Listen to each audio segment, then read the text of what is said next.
Most of the entrepreneurs that I know that are millionaires are plumbers and electricians and HVAC techs. We've been told our whole life, if you don't go to college, you're never going to amount to anything. You look around at the world, tradespeople built it or keep it running every day. There's nothing you can look at that tradespeople did not build. Every business out there should have a YouTube channel. It is the second largest search engine in the world. We'll spend a fortune to try to be found on Google, but we don't do anything on YouTube. Google's looking for EEAT, expertise, experience, authority, and trustworthiness. How do you convey that just with words on a website? You don't. One of the biggest comments that we get is, Roger, you taught me how to fix something and you didn't make me feel stupid about it. If you can't tell me in under 7 words what your channel's about, YouTube has no idea what your channel's about.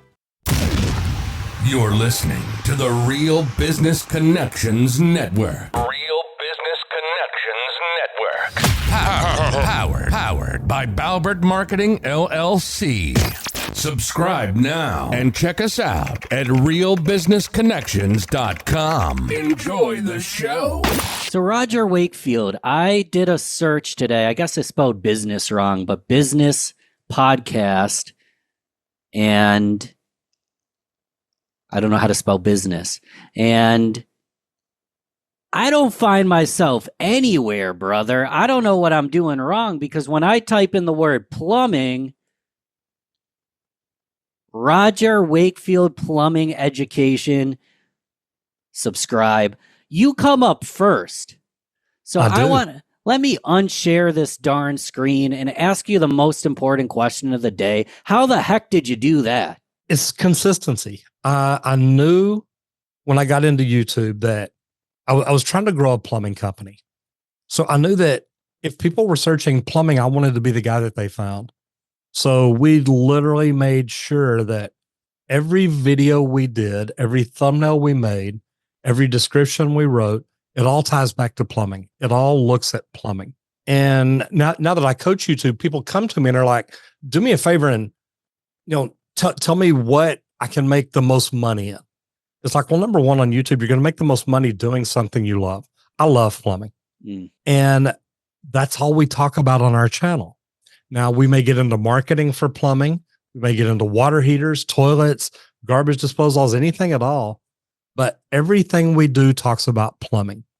And when people come to me and they say, well, I want to talk about travel, I want to talk about cooking, and I want to talk about cats. It's like, well, if you're talking about traveling and people see that video, then when they come back again and it's a video about cooking, they're not going to be really happy. Or if they come back and it's a video about cats, it's not going to be very happy. And the only way that it's going to be a good channel is if you're making video about cooking cats while you're traveling, but you're going to piss off a whole lot of people there. So really, I'm just very laser focused on what my channel's about, what my videos are about, and how I build that. And that's part, I think, of what makes me a good YouTube coach, is the fact that I understand, number one, that every business out there should have a YouTube channel. It is the second largest search engine in the world. We'll spend a fortune to try to be found on Google, but we don't do anything on YouTube. And whenever I found out about that, I just literally got laser focused on how do I become, in the beginning, it was just a good plumbing channel. And then once we started growing and I started learning, look, these things that I'm doing are working and paying off. It's funny, Ben, because I can walk in any conference in the United States. And when I walk on stage, one of the first things I say is, everybody do me a favor. And, all these other speakers say, you put up your phone, pay attention, yada, yada, yada. I'm like, dudes, pull out your phone, go to YouTube and search plumbing, and I'll get back to that in a little bit. And I'll keep talking. And all of a sudden you hear people like, oh my God. And they're looking like, did you see what just happened? So it's funny, but I knew from the beginning, all I wanted to talk about was plumbing. I don't want to get away from that. And I think that's been a really big deal about the whole thing. And you asked this question from the stage, what would that mean for your business if you came up first? And I type in business podcast, I see Stephen Bartlett, Diary of a CEO. I'm like, how does this guy do this? It takes dedication, it takes consistency, and it takes doing a lot of little things right. Everybody's always like, well, what is the one thing you did? Well, the one thing I did is a list of a million things, and we did them consistently, and we constantly analyzed it to watch what do we need to shift, what do we need to change, and it's been really good for us. So Roger, when I was very young, I wanted to be the next Michael Jordan. Okay. Some people like to be the next Neil Armstrong. Was little Roger thinking about being a plumbing YouTuber? Oh God, no. Okay, number one, when I was young, YouTube wasn't even around. So I mean, think about that right there. I was what 40 something before YouTube ever came around. So I already had a career. I already had a good career. I was a professional plumber.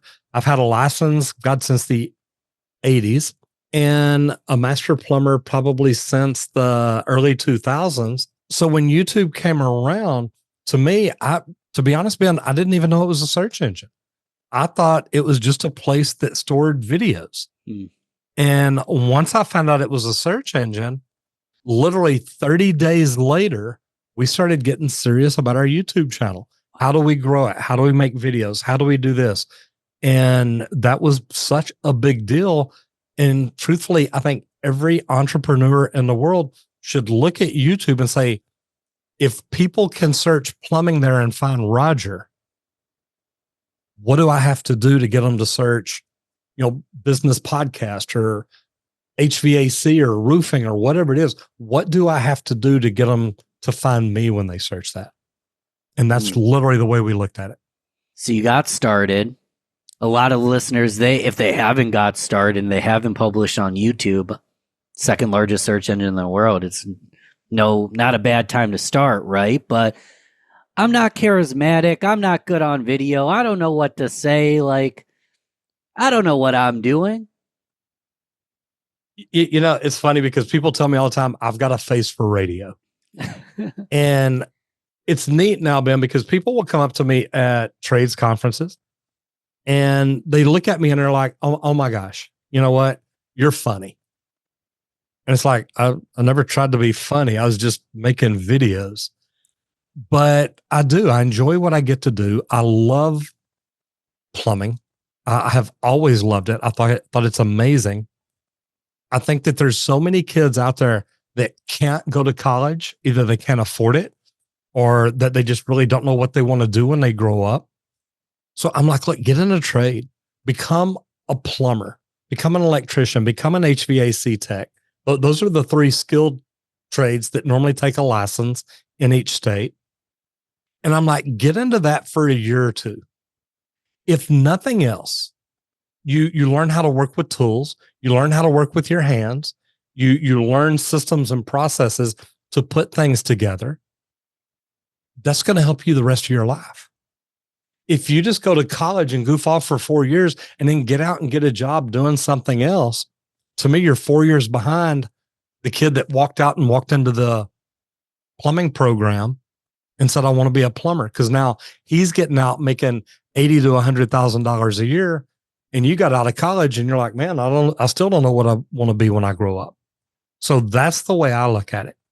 Find a job that you can do where you work with your hands, you build things, you work on things. If nothing else, for the rest of your life, every girl you date, or if you're a girl, every guy you date, you're going to be able to walk in their house, fix their toilet, fix their drippy faucet, unclog their garbage disposal, whatever it is. They're going to be like, wow, that is freaking amazing. It works. Yeah, but what about this, Roger? So I make a modest but a handsome income just working from my laptop. And if you pick up your phone and look on Instagram, it seems like every young adult has a Lamborghini, a beautiful girl, and they've got crypto and NFTs and a new course. You want me to be a plumber? You want me to be an electrician? You want me to go open a parking lot? I would say that the people on Instagram that have Lambos, number one, is it really their Lambo or is it somebody else's that they're just posing in front of? Because I've seen that. I've literally seen people rent a Lambo for an hour so they can do a photo shoot. I watched not to derail you, but there's a video that's like the influencer starter kit, and you like rent a Lambo. Under $40,000 was all that was required to create this huge campaign for a broke ass to look like a billionaire. Yeah, isn't it nuts? And people are doing that, and people have been doing that. But the thing is about the trades, look, you can still become a millionaire in the trades. And I was interviewed just a couple of weeks ago. And some entrepreneur, he says, look, the most of the entrepreneurs that I know that are millionaires are plumbers and electricians and HVAC techs. It's not kids that went to college that went on to, open an insurance company or whatever, although they can become millionaires too. But the trades, the opportunity is just so amazing, because right now, for every 10 people that retire each year, only about 4 new people are getting into the trades. So we're going to have less and less numbers of tradespeople for the next several years. And that's going to lead to supply and demand. And I truthfully think, say 4 years from now, plumbers are making $100 an hour on the check every day. And it's not going to be hard to do. In a moment, I want to go back to content YouTube, but I want to stay here and get into philosophy, because I appreciate your opinion. Why aren't people getting into the trades? What has changed? What are your thoughts? What have you seen? The info, you're an example. The info's out there. You bet. It is. The info's out there and it's free. But the good thing about it is, and let me go back to what you said. Why do I think we got there? How did we get here? Yeah. When I was in school, the principals, the counselors, the teachers, everybody was saying, look, if you don't go to college, you're never going to amount to anything. Have you ever heard that? Yeah. But I'm serious. We've heard that for the last 40 years. And what we're hearing now is, hey, we don't have enough people getting into the trades. These guys are going to be able to make great money. And if you look at some young kid right now coming into plumbing, electrical, HVAC, roofing, landscaping, gardening, it doesn't matter. When you look at this and think, okay, 5 years from now, if we keep getting fewer and fewer people in the trades, 5 to 10 years from now, the people that are aging out of the trades, meaning if I own a plumbing company and I'm 70, it's like, look, I either want to sell it, I want to give it away, I want my kids to take it, whatever it is, but I'm done. These young kids getting in now that are learning to do this the right way, they're learning to be the very best they can be.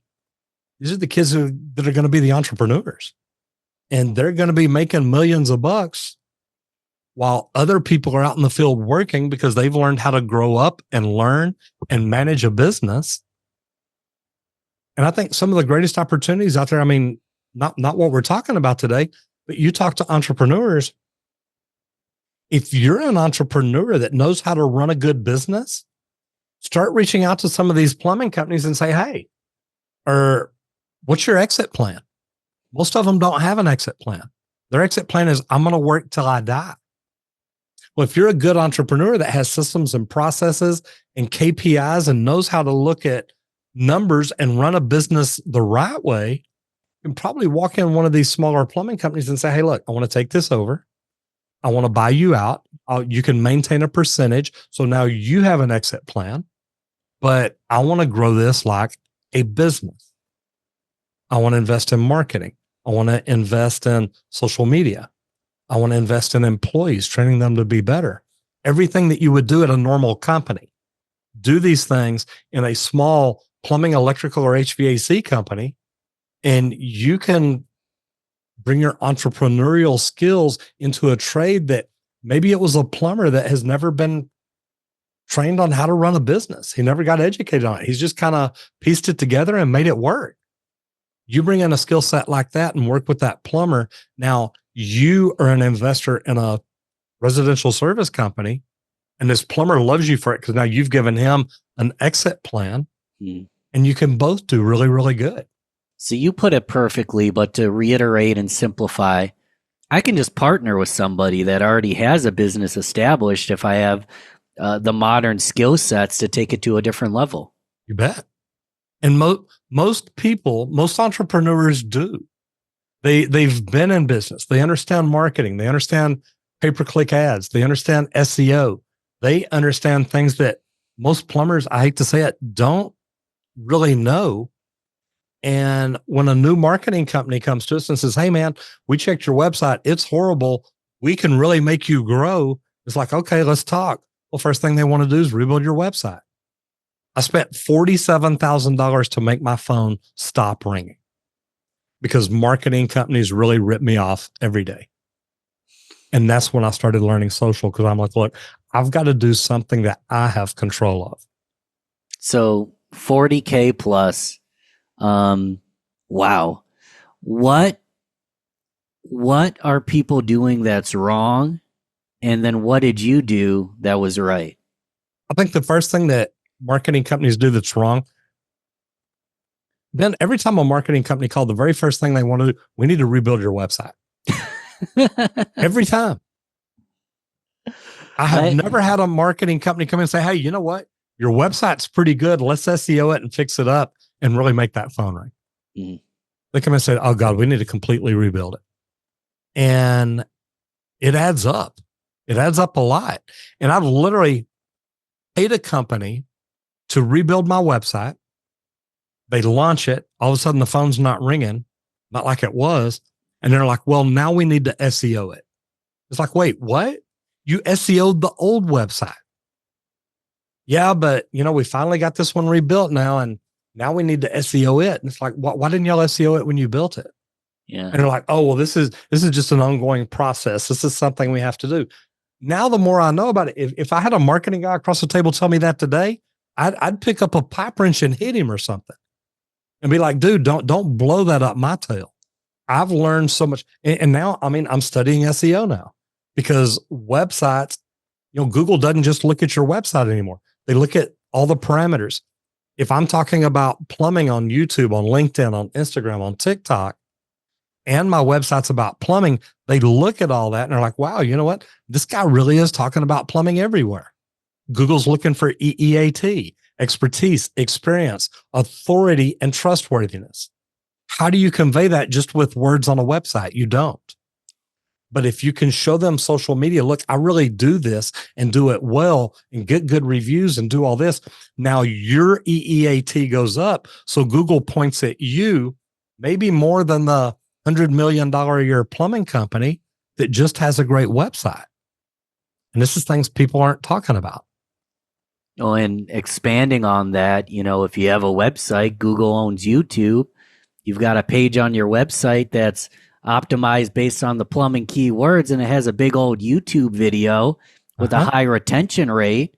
So people spend a lot of time on that website, and when they leave it, it's to go to YouTube.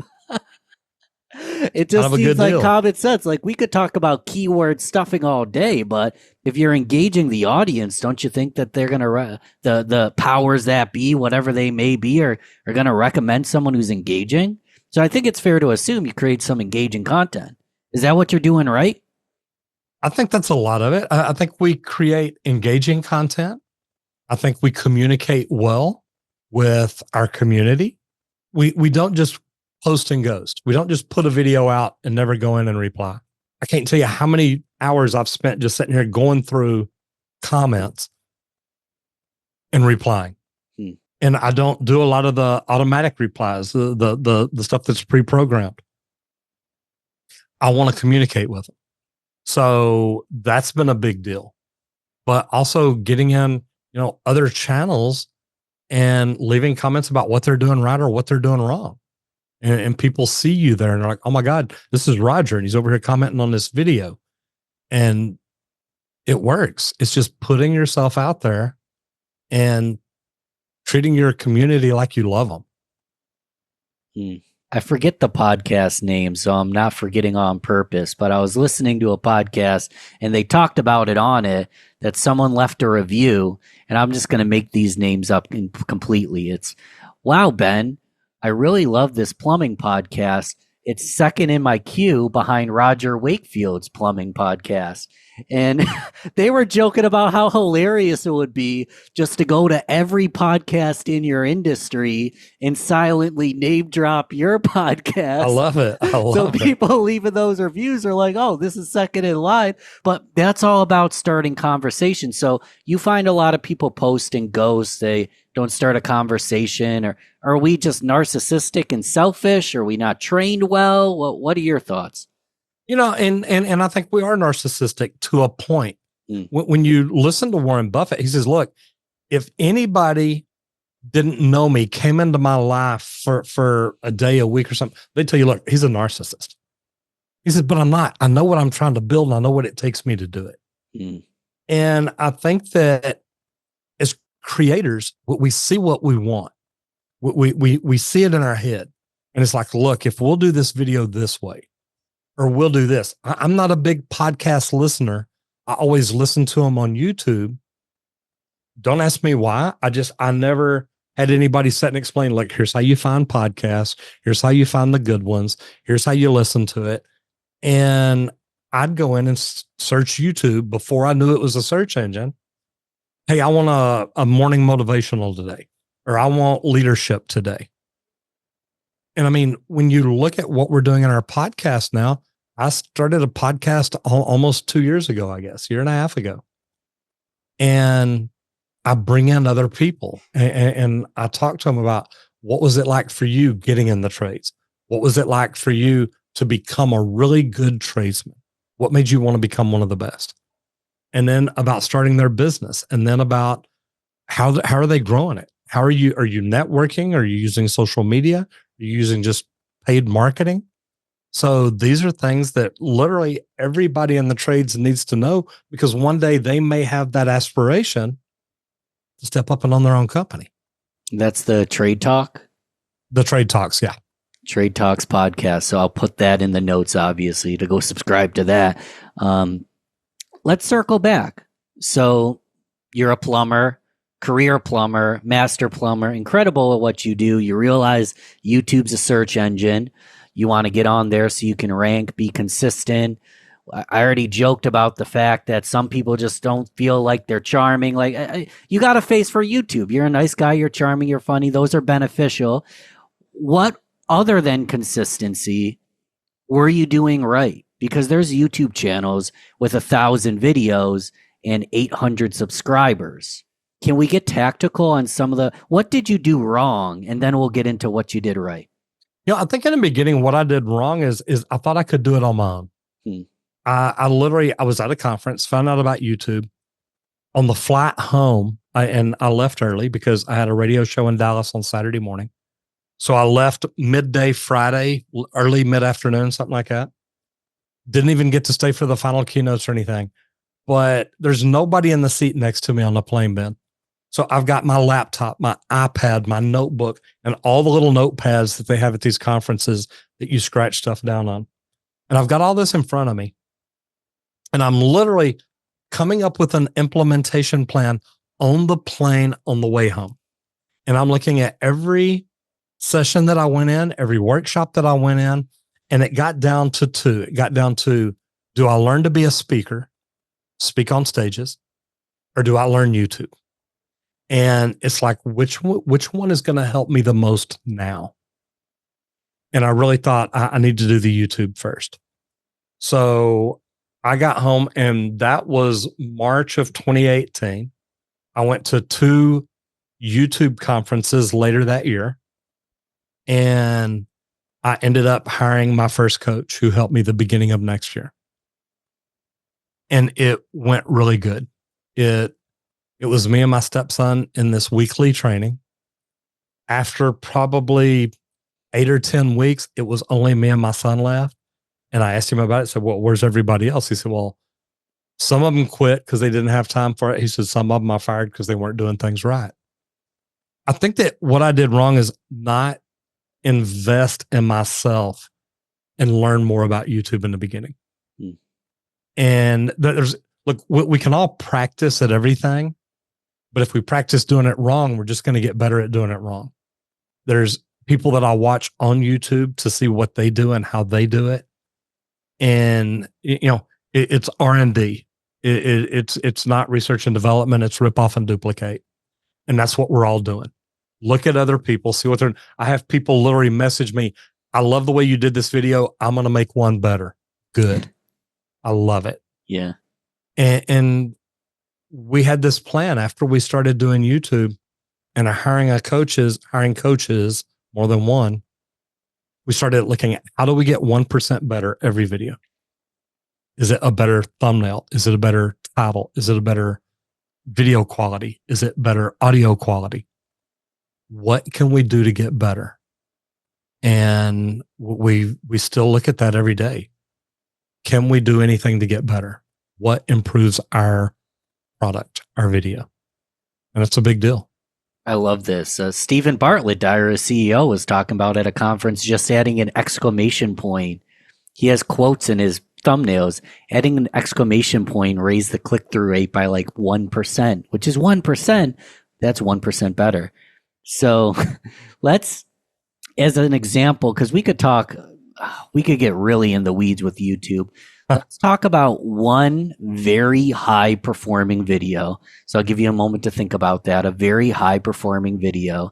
And what I want to do is kind of get into what went right, why, and we don't know exactly, but why we believe it performed. Does any video come to mind for you? Oh, yeah. Anytime anybody asks me tell me about that one video. Yeah. We shot a video. It was how to stop a running toilet guaranteed, or how to fix a running toilet guaranteed. We shot it. We rolled a toilet into our office. We pulled a black curtain over the door, slid the toilet in front of it. I had on an orange shirt, safety glasses, and my green gloves, and said, look, we're going to talk about how to rebuild this toilet, how to make it stop running. And we did, and probably shot 10 to 12 minutes worth of video. We had cut the back out of a tank on a toilet so we could show people the inside of it from a different point of view. And when we finished shooting that day, and Will, my stepson, he literally came into my office. He said, look, I'm going to tell you right now, this video sucks. I said, why? Yeah. He said, Roger, it's step by step how to fix it. There's not a lot of spot for B-roll. There's not a lot of stuff to do a bunch of extra things. And he says, it's a boring video. It's just how to fix a toilet. I said, okay. I said, look, because we had to rush to do this video to get one out. I said, look, let's work on getting ahead on our videos. That way we never have to rush. We've already got one there. That is now my top performing video. That video has over 5 million views. It's my most viewed video every month. Wow. Still. To this day. And it started out slow. It didn't do real good taking off. But then all of a sudden, man, it started getting views, a lot of views. And I think that's where we learned if you give people things that help them, they'll watch it. You got to be clear in your communication. And one of the biggest comments that we get is, Roger, you taught me how to fix something and you didn't make me feel stupid about it. And look, I've been there. When I speak at conferences now, I walk on stage and say, look, I'm Roger Wakefield. I'm just a plumber. And, normally people start laughing. I'm like, no, seriously, I was unstopping toilets last week. I'll be unstopping them next week. But look where I'm at today. I'm talking to you about social media, about marketing, about advertising, about coaching, about growing, about whatever it is. And I'll go through everything that I want to teach. And then when I get to the end, I tell everybody, look, everything that I've talked to y'all about today, I know y'all can do. Because I don't know anything about marketing or advertising. And I did it. And I'm Roger Wakefield, and I'm just a plumber. And so many people come up to me after that and say, you inspired me because I think I can do this. And they're like, I don't mean it bad, but you're just a plumber. It's like, I know, I love that. But it's true. It's like, guys, I don't know anything about marketing or advertising. I never studied it in college. I didn't go to college. I went to the school of hard knocks. I learned plumbing. I learned how to do it in the field. And I just learned how to put good content together. I love people. I love helping people. And I think that that's a huge thing. And if we do that, man, the world's going to be a great place. I love the humility. Can I toot your horn a little bit? Yeah, I'll probably deny it all, but yeah, go ahead. When I saw you speak, and I don't know if I said the wrong place earlier, it was Social Media Week Lima. Jessica Phillips, who actually was just a guest on the show a couple episodes ago. That'll be in the notes. Love her. Incredible. She puts on this amazing conference in basically the middle of nowhere, Lima, Ohio. You had mentioned how you took notes the whole weekend. You had pages of notes. You referenced another speaker, Owen Video, a few times. Earlier, we didn't talk about this, but you mentioned that you were a radio host. So you're a radio host who's a lifelong learner, that's taking notes, that's studying other people. To me, you're not just a plumber. You sound like you're looking to master any trade you get into, and you have a lot of skills. Can I just be a marketer, just be a plumber, just be a roofer? Or do I also have to be a lifelong learner? I think that if we don't become a lifelong learner, and I'll tell you the way I see skilled trades. I got in the trade to become a plumber. Okay. When I first got in, I'm going to be a plumber. That's all I was telling myself. I'm going to become a plumber. In most skilled trades, then I think that we aim low because that's what we want to do. I want to become an HVAC tech. I want to become an electrician. I want to become a plumber. Became a plumber in the early 80s. And from the day I became a plumber until the late 90s, I didn't learn anything else. I didn't, back then we didn't have YouTube and the internet. We had to go to the library. It's a square brick building that, has a lot of books in it. But we would go there, or I would go there to get books on plumbing. I wanted to learn it. And a few years back, I read a book by Seth Godin called The Dip. And then somewhere towards the beginning of the book, he says, if you're not trying to be the very best, why not? The best make more money. They get paid the most. They get the best job opportunities. And I started studying plumbing really in the late 90s and became a master plumber. I became a med gas journeyman. And I got my master's license, and I got my master's med gas and master's residential fire protection systems, master water supply protection specialist. I wanted to learn everything about plumbing I could because I understood the more that I knew, the better it made me. I think that we can just be a plumber. We can just be a marketer. We can be any of those things. But I think if we want to provide the best service for our customers, we need to try to become the best. Because if I'm just a marketer, I'm liable to rip you off for $47,000 and think that I'm doing good things. But if I'm not studying, trying to be the best marketer that there is, I'm not doing the latest, the greatest, and all that. So I literally look at it that way. If I want to provide the very best service for my customers, I've got to know the latest tools, materials, equipment, technology, whatever it is. And a lot of people don't do this. A lot of people I'm a plumber and that's what I wanted to be. So just leave me alone and let me plumb now. They don't understand that the more they learn, the more they can grow, the more money they can make, the better job opportunities they're going to get, no matter what industry or niche you're in. It's a big deal. It is a big deal. And I'm sure you'd agree if someone has a strong income, consistent job, and they take their time to be with family, be with the grandkids, be with the kids, travel, and they are, in quotes, just a plumber, that ain't bad either. But it's not bad at all. This message is more for the hungry entrepreneur that wants more than average isn't bad. Normal isn't bad. I know a lot of wealthy people that have unwealthy social lives. So to talk about that. Well, I mean, think about the entrepreneurs. And one thing that I tell people when I'm speaking to entrepreneurs is take what you want to do this year, write down that number. Now put another 0 on the end. That's what you need to be shooting for.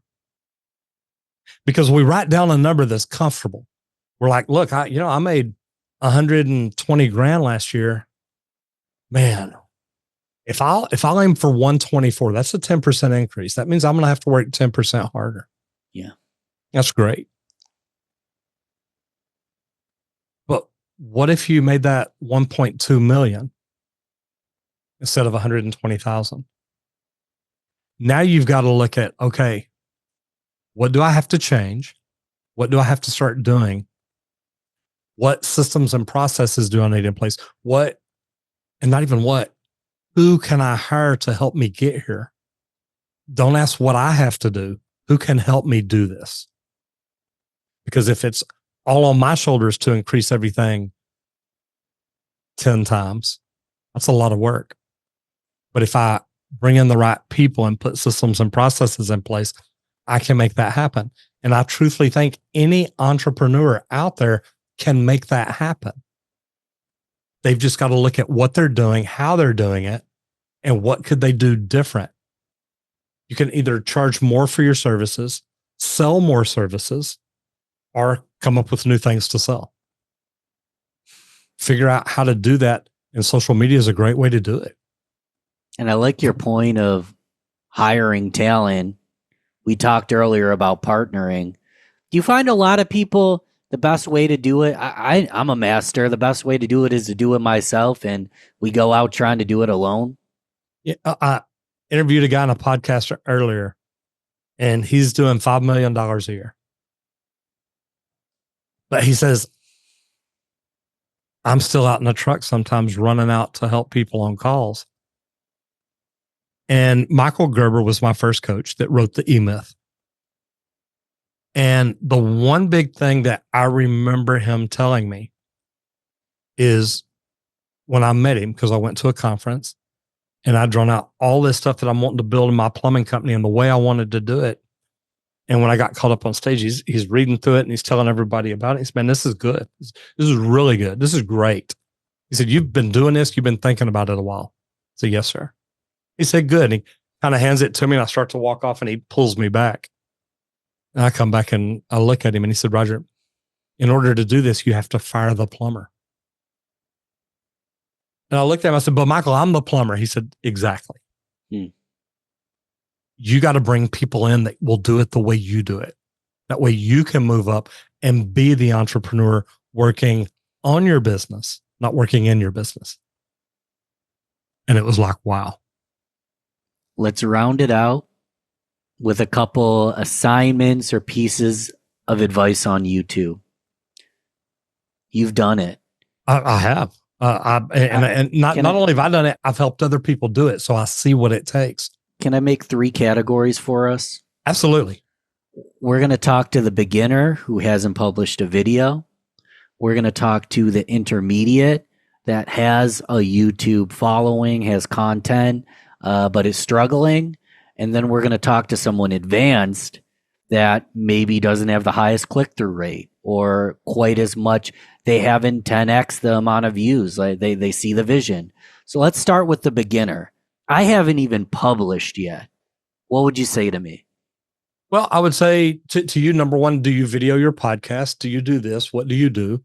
If you're an entrepreneur that hasn't yet, and literally I'm going through a course right now with a group of people, they're all new.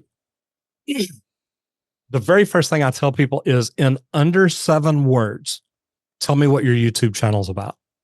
Okay? Because you need to know this.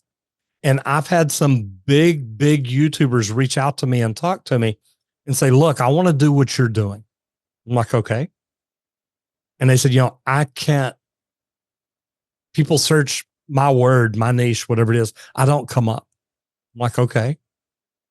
And I'm like, what is your channel about? And they'll just start rattling and go. And I'm like, no, stop.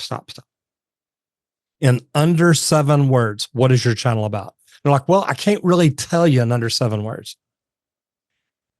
If you can't tell me in under 7 words what your channel's about, YouTube has no idea what your channel's about. It does not know who to put your videos in front of. Think about that. If people are searching plumbing, they find me. If people are searching slab leaks, leak detection, plumbers, water heaters, tankless water heaters, I have learned how to own my niche. And like you said, when I'm on stage, I ask people, what would this do for you in your business? If people could just search your industry and you come up. So knowing exactly what your channel is about, mine's 3 words, all things plumbing. That's all it is. So plumbing's the one word. To expand real quick, Dave Ramsey, debt, Brene Brown, shame. Love Brene. Shame. She's an expert on shame. You bet. Ramsey's an expert on debt. Lewis Howes is an expert on self-doubt. He's got the School of Greatness podcast, but he talks a lot about imposter syndrome. You bet. You're the expert on plumbing. Please go ahead. You know the only person that doesn't have imposter syndrome? Yeah. Is an imposter. Right. Because he knows. He's like, look, I'm a fake. I get it. I'm good with that. All the rest of us are trying to be this rock star, this magician. You know, we had our banners printed the other day for when I speak. Social media magician. I show people how to do magic. And I do it every day. But it starts with, you've got to know what your channel is all about. Like you said, debt, self-doubt. What is it that you're thinking about every time you make a video? Does it always tie back to what your channel's about? If it does, then YouTube knows who to put those videos in front of. Let's move up to intermediate, which I'm probably in this category, Roger. If someone's listening to the audio and the YouTube Real Business Connections, you'll see I get a few hundred, sometimes a few thousand. And I think my top video is 10,000. I have a 9, a 7. But never have I hit 50 or 100. Never have I hit 1 million. I think I'm under, but close to 1 million total views. But I'm no Mr. Beast. I'm no Roger Wakefield. What are your thoughts for that intermediate level? At the intermediate level, it's time to look at everything you're doing. What can you improve along the way? And it's easy. You can try to mass produce a lot more videos and say, well, we'll just start making all those better. What can you do with what you have? Can you improve your thumbnails? Can you improve your titles? Do you use tools to help you? Are you in communities where you can A/B test thumbnails before you ever post them? How deep are you going on creating your stuff? And there was a thumbnail creator at this event last week in Dallas.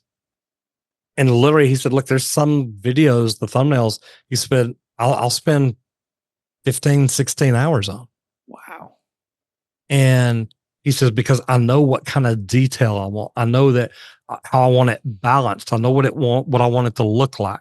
And with all this AI out here, he's teaching how he's now using AI to bring in aspects to help him do this. And it does. It works really, really good. But a lot of people doing YouTube now, they just started doing YouTube. They didn't hire coaches. They didn't read books. They just, and to be honest, we didn't in the beginning. We got on YouTube and learned how to do YouTube. It's kind of funny. You can do that. Just get in and say, hey, how do I make a video? How do I start a channel? How do I do this? And that's how we started. But then we started realizing, look, in order for me to get to the next level, I need a good coach. I need somebody who's done this before. Success leaves clues. I can tell people how I became successful. I can tell people what I learned, what I did, what tools I use, what steps I take. And to me, it's a million different things that add up. But you've got to start looking at, if you're that intermediate, you're 2,000 subs to 10,000 subs, maybe 50,000, somewhere around in there. And you're like, look, I really do. I want to grow to that next level. What are you learning that's making you better? If I'm a plumber and I quit learning, I'm just going to be a plumber. Yeah. But if I keep learning, I can move up and become a foreman, a superintendent, a project manager, an entrepreneur. I can make more money. And that's how I look at that. I love the way you look at it, Roger. We're going to move to advanced, and we're going to kind of twist the question, because I know for an advanced YouTuber, you're going to want to look at what they're doing well before you give them advice. They might already be doing something. We want to look at their channel. So we're not going to pretend here. Mhm. You have an advanced channel. So the question is, what are you guys doing as of lately to do some of that extra testing to continue to optimize and learn? What is new on your horizon with the YouTube? Well, we started our second YouTube channel almost a year ago now, which is the Trade Talks, where I do the interviews. It's a podcast. But that's good because it's still talking to our audience in a different way. It's letting me bring in people like Tommy Mello, like Jimmy Dale, like Gus Santos, people that have done good things, and asking them how. You know, how did you grow a company to 175 million? And they'll come in and they're brutally honest. They're like, look, you know, in the beginning, I didn't know what I was doing. I did this, I did this, I did this. And to me, that's a really big deal.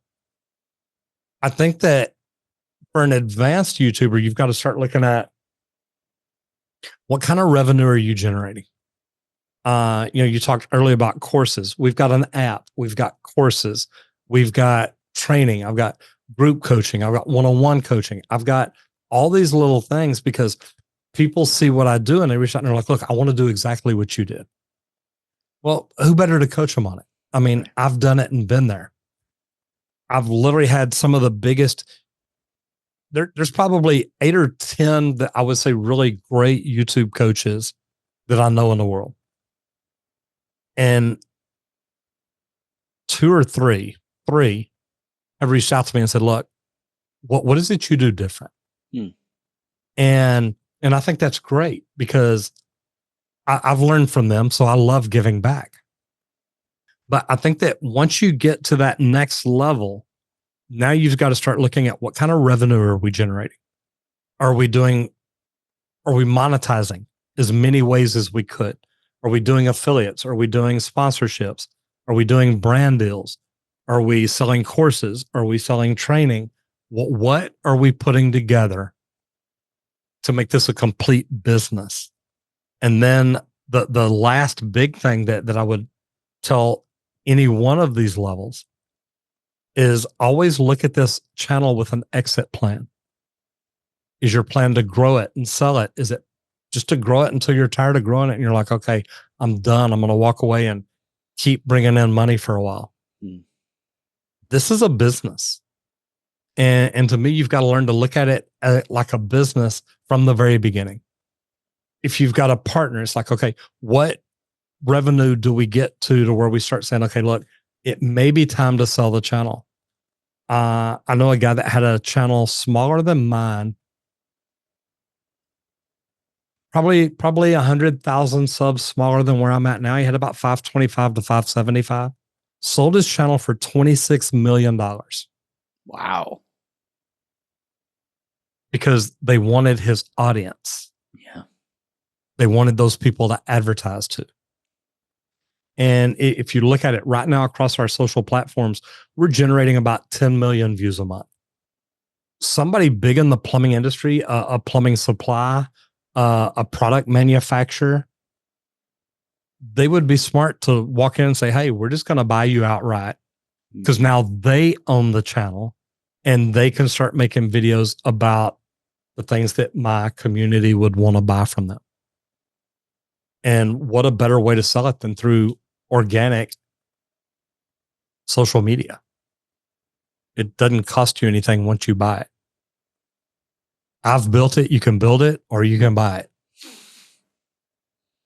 And you build something worth buying. Mm-hmm. I think that's a key there. it's worth buying. You built something worth, it's so valuable to your audience that someone would be silly not to see that value.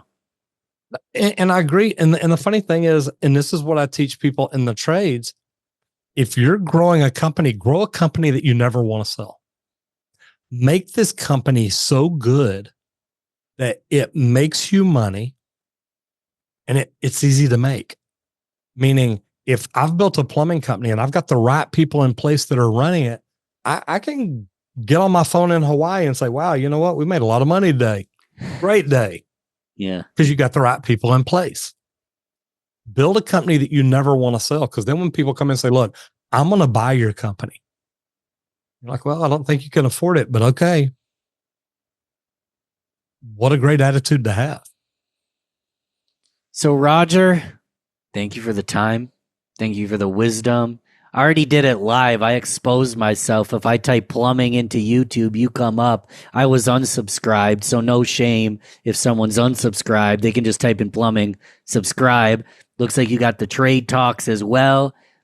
How else can I be an advocate? I've already subscribed to those two. What comes next? I want to continue to support you. You know, I've got the Wakefield app. There's a free version of it.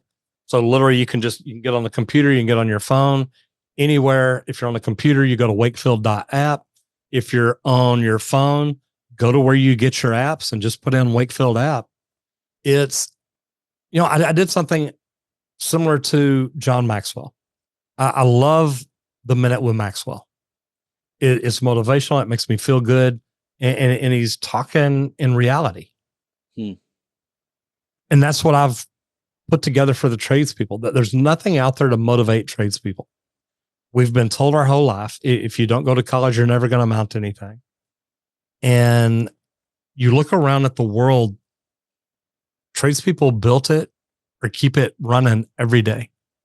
There's nothing you can look at that tradespeople did not build. Literally, just open your eyes if you're sleeping, but look around. If you're laying in bed sleeping, open your eyes. The ceiling was put there by tradespeople. Yeah. The walls were, the roof was, everything was. Yeah. And we're getting to where we've talked bad about the trades for so many years that young kids aren't really wanting to get in it. They don't see it as an option. So my app helps them learn, look, that there's nothing bad about being in the trades. You're taking other people's ideas and turning it into an amazing building where people can either live or work or go to for worship or whatever reason it is. So we build and repair America every day. And that's what it's all about. I might have missed it. How do I get that app? Go to wakefield.app, wakefield.app on your computer. Or if you have Apple or Android, you can go to wherever you get your apps at and put in wakefield.app. If you want to, you can text the word Wakefield to 26786 for an Apple phone, or text the word Outhouse to 26786 for an Android, and it'll be right there. I'll make sure that's in the notes, because you can click rewind, or just look in the notes. It's time stamped in there. How can we? I'm assuming the audience is going to love it. I hope we can have you back sometime, Roger. This was fun. Oh, brother, I would love that. I enjoy doing this because I learn new things too from listening to other people. So it's always nice to see what kind of questions are asked. What do other people think? And, you know, for me to talk to entrepreneurs, that's a way for me to give back, because I truthfully think every entrepreneur should have videos out there about why they started their business. Have videos out there about the most popular questions asked every day. Go ask the person answering your phone and say, what questions are you asked every day? How much do we charge? Can we get out there immediately? Do we work on tankless water heaters? And they'll have a list. Make a video about it.